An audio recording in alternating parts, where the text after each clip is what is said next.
नमस्कार, मैं हूं आरजू अंसारी और आप देख रहे हैं राष्ट्रीय जगत विजन न्यूज। छत्तीसगढ़ विधानसभा के मानसून सत्र में आज कई अहम मुद्दों पर सरकार और विपक्ष आमने सामने नजर आए। फर्जी ग्राम सभा प्रस्तावों से लेकर यूरिया खाद की उपलब्धता, कामधेनु विश्वविद्यालय में कथित गड़बड़ियों और मछली पालन की नई नीति तक सदन में तीखी बहस देखने को मिली। सबसे पहले पूर्व मुख्यमंत्री भूपेश बघेल ने तिल्दा क्षेत्र में उद्योगों की स्थापना के लिए कथित फर्जी ग्राम सभा प्रस्तावों का मुद्दा उठाया। उन्होंने आरोप लगाया कि नियमों की अनदेखी कर उद्योगों को अनुमति दी गई। जवाब में वित्त मंत्री ओपी चौधरी ने बताया कि जांच में गलत रिपोर्ट सामने आई है, एफआईआर दर्ज की गई है और जांच पूरी होने के बाद दोषियों के खिलाफ नियमानुसार कार्रवाई की जाएगी। हालांकि सरकार के जवाब से असंतुष्ट कांग्रेस विधायकों ने सदन से वॉकआउट कर दिया। वहीं कांग्रेस विधायक दलेश्वर साहू ने प्रदेश में यूरिया खाद की कमी का मुद्दा उठाते हुए किसानों की परेशानी का सवाल किया। कृषि मंत्री रामविचार नेताम ने जवाब में कहा कि प्रदेश में खाद का पर्याप्त भंडारण है। उन्होंने बताया कि 13 जुलाई 2026 तक 14,06,555 मीट्रिक टन खाद उपलब्ध है और जरूरत वाले बस्तर व सरगुजा क्षेत्रों में अतिरिक्त आपूर्ति की गई है। मंत्री ने ये भी स्पष्ट किया कि किस कंपनी से कितना खाद मिलेगा, इसका निर्धारण केंद्र सरकार करती है। इसके अलावा विधायक ललित चंद्राकर ने कामधेनु विश्वविद्यालय के आजीविका केंद्र में उपकरण खरीदी और भर्ती प्रक्रिया में कथित गड़बड़ियों का मुद्दा उठाया। मंत्री रामविचार नेताम ने सदन को भरोसा दिलाया कि पूरे मामले की जांच कराई जाएगी और यदि किसी स्तर पर अनियमितता पाई गई तो नियमानुसार कार्रवाई होगी। उधर मछली पालन के लिए तालाबों के पट्टा आवंटन का मुद्दा भी सदन में गूंजा। विधायक कुंवर सिंह निषाद ने वन क्षेत्रों के तालाबों में स्थानीय आदिवासियों के अधिकारों की अनदेखी का आरोप लगाया। इस दौरान मंत्री रामविचार नेताम और विधायक के बीच तीखी बहस हुई।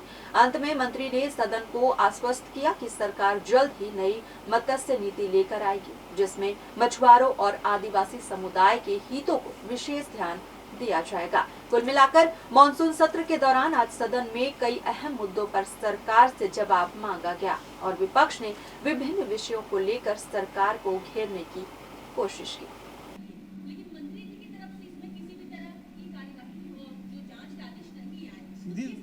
सीधी बात है कि जो ज़मीन है, जो गांव की जो ज़मीन है, वो सरकार में बैठे हुए लोगों के संरक्षण में ही सब हो रहा है।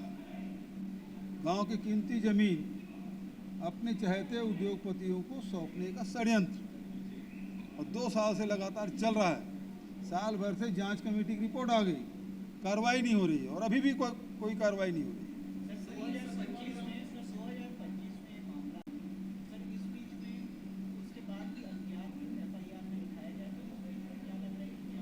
इसका मतलब ही नहीं, वो तो जब आंदोलन के थाना घेराव किए गांव वाले और उसमें मैं भी गया था, तब जाके एफआईआर हुआ। 5 घंटा बैठा रहा वहाँ धूप में, गर्मी के महीने में, तब जाके एफआईआर हुआ। नहीं तो एफआईआर करने वाले नहीं थे।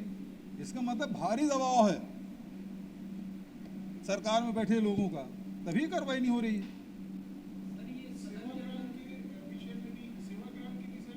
सब तैयारी की है, नेताजी ने स्वास्थ्य प्रस्ताव लाया, हम सबका उसमें हस्ताक्षर है और कल देखिएगा, कल जम के हमला करेंगे हमारे नेता प्रतिपक्ष। शुरुआत वही करेंगे, ठीक है।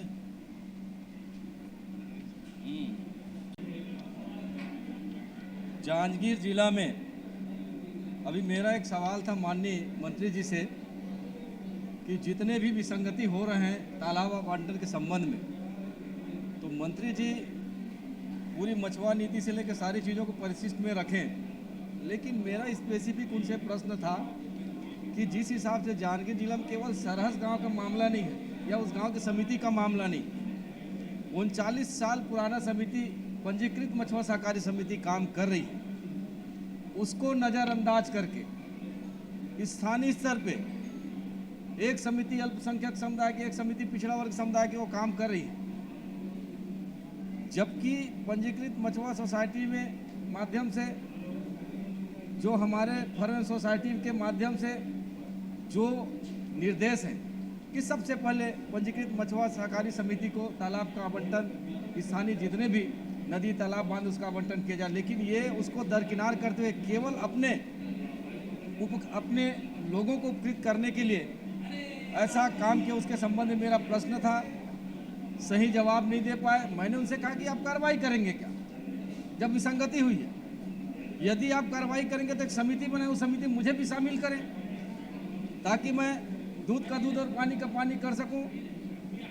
माननीय मंत्री जी ने आश्वस्त तो किया कि कार्रवाई होगी, लेकिन उसने ये नहीं कहा कि आप उस समिति में रहेंगे। उसने मुझे कहा कि आप कुंडरदेवी विधानसभा के आप वहाँ कैसे। मैंने कहा कि मैं 25 करोड़ यहाँ मछुआरा समुदाय का प्रतिनिधित्व करता हूँ, उनकी आवाज़ बनकर सदन में हूँ, तो इस पर कार्रवाई होनी चाहिए और जो भी दोषी हैं उनके खिलाफ भी कार्रवाई होनी चाहिए, लेकिन ये नहीं कर पाएंगे। और दुर्भाग्य की बात यह है कि जितने भी समुदाय के उस समूह के लोग जो पीड़ित हैं, भाजपा सरकार में जो मछुआरा प्रकोष्ठ बना है उसके वो जिला अध्यक्ष, ये सबसे बड़ी बात।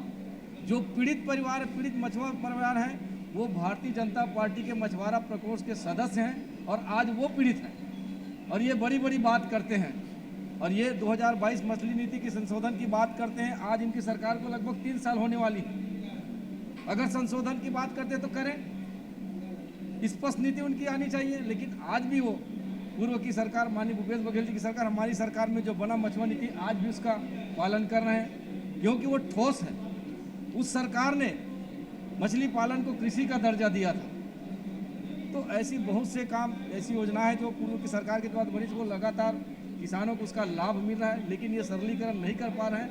और वन अधिकार पट्टा की भी बात करते हैं, जहाँ वन भूमि पर जितने तालाब बने, बांध बने हैं, जो विस्थापित मछुआरे हैं और वहाँ के लोग स्थानीय लोग को दें, लेकिन ये व्यापारी को दे रहे हैं, जबकि वन भूमि पर मछली पालन विभाग को पट्टा देने का अधिकार नहीं है, उसका भी तैयारी करता है, वो विभाग करता है। तो ऐसी विसंगति बहुत सी है। इस संबंध में हमने प्रश्न किया, लेकिन स्पष्ट जवाब मंत्री जी का नहीं आ पाया। फिर भी हम लगातार कोशिश में हैं कि जांच होनी चाहिए, कार्रवाई होनी चाहिए और मछुआरों को उसका सम्मान, उसका अधिकार मिलना चाहिए।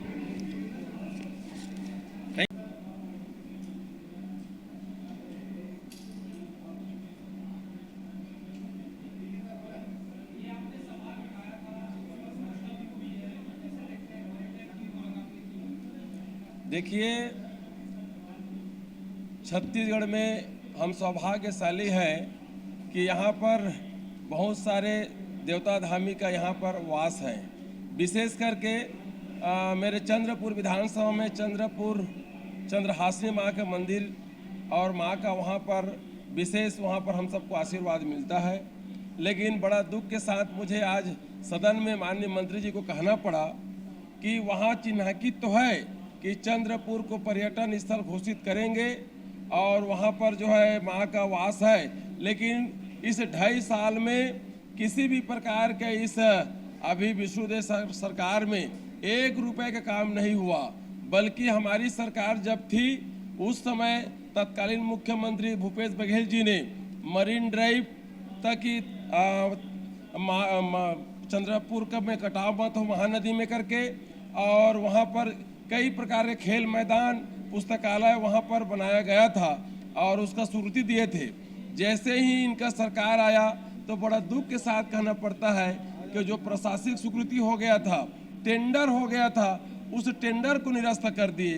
तो हम वही पूछना चाह रहे थे कि राम कुमार यादव से दुश्मनी हो सकता है, भूपेश बघेल जी से दुश्मनी हो सकता है, चंद्रपुर में चंद्रहासिनी माँ से क्या दुश्मनी है? जो पूर्व सरकार ने स्वीकृति किया था उसको निरस्त कर दिए। लेकिन हालांकि मंत्री ने बोला है कि वो पर्यटन स्थल है, वहाँ पर स्वीकृति करेंगे।